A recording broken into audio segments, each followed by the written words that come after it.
The wealthy son of a Swiss millionaire was sentenced to 2 years probation and a $33,000 fine after he torched his Ferrari 558 so that he can use the insurance money to buy the newest model. I don't even want to continue with the story because I'm seething with anger. Anger is pouring out of my eyeballs right now. Are you serious?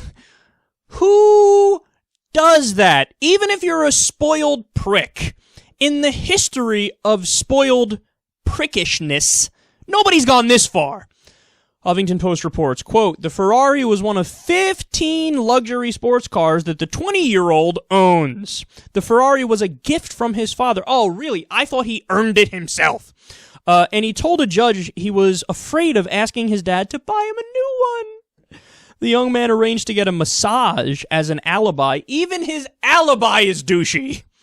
Oh yeah, I was getting a happy ending from a gorgeous Swedish model as they torched my car. So he arranged to get a massage as an alibi, then had some arsonists drive the car to Germany and set a fire to it in an industrial lot.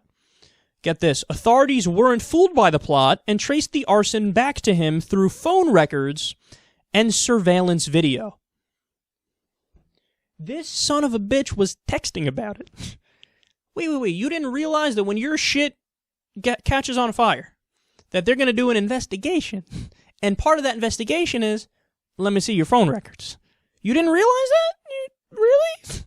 Oh, God. And people like to say, so many people hold this casual opinion of like, well, Adam Carolla, for example, said it. He's like, I think rich people are just better than poor people. He said it. In fact, I think we covered the story on it. And if we didn't cover the story on it, the clip is out there on the internet. Believe me, I've seen it 3 or 4 times, okay?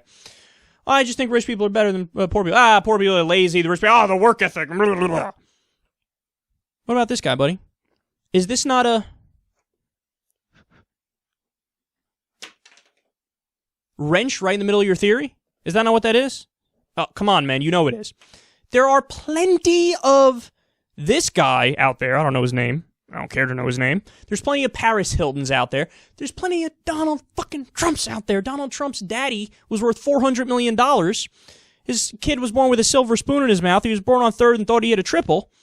And then he takes advantage of the laws, according to his own words, files for over-leverages companies, files for bankruptcy, fucks over working people, takes the money, and then goes, I'm a business genius. I'm a business genius. And the businesses that he's part of that succeed, what is it? He sells his name out to other companies where they just slap Trump on the fucking building. That's not a business genius. If I was given a $400 million head start, I would not go bankrupt 4 or 5 times like Donald Trump. So I'd be a better businessman than him, but I don't have a $400 million head start. You don't have a $400 million head start. There are plenty of rich people who are pricks. There's not a direct correlation between IQ and wallet size. This should be obvious, and to reasonably intelligent people, it is. But people hold that belief. Now, here's the most important point. Conservatives tell you, well, the main thing we're against when it comes to economics is entitlement. I can't have entitled pricks walking around out there, man. Now, that's the reasoning they use to cut government programs. In reality, those people, of course, are not entitled. If you're getting $1.30 a meal so that your kid doesn't starve, are you entitled? You're nowhere near entitled. You're barely hanging on, and you need that as a lifeline. So that's not the real entitlement. Every modern nation in the world has a better social safety net than we do. Ours is very meager. And it's not like they're all, they're lazy, none of them work because they get, some money to feed their kids when they need it. No. What's the real entitlement in this society? You're looking right at it. When you have people who become billionaires or multi-millionaires, and then when they die, they pass off almost all the money to their kids, and then the kid doesn't have to work, they never learned any values or work ethic, and then they do shit like this, and they're just spoiled brats for the rest of their life. This is real entitlement. So if anything, it's conservatives who should call for an estate tax more than liberals should. Now, again, I'm not unreasonable. I don't want to take all your money away and say you have to start from zero. Of course not. That's ridiculous. I still want you to have a decent living situation. So I'm not going to take all the money from you, but should there be a hefty tax on somebody who's going to inherit $1 billion? Is it wrong of us to say, you know what? Maybe instead of $1 billion, you inherit $100 million? If you think that's irrational, I think you're irrational. Okay? Because you create these monsters when you don't do that. And by the way, even I'm being possibly too kind on the spoiled little pricks. There's a good argument you should only leave them with, $5 million. Something like that.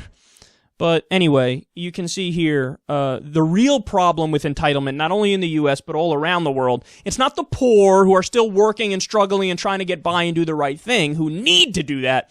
No, it's more the lazy, spoiled, rich kids who get handed everything just because they're part of the good sperm club.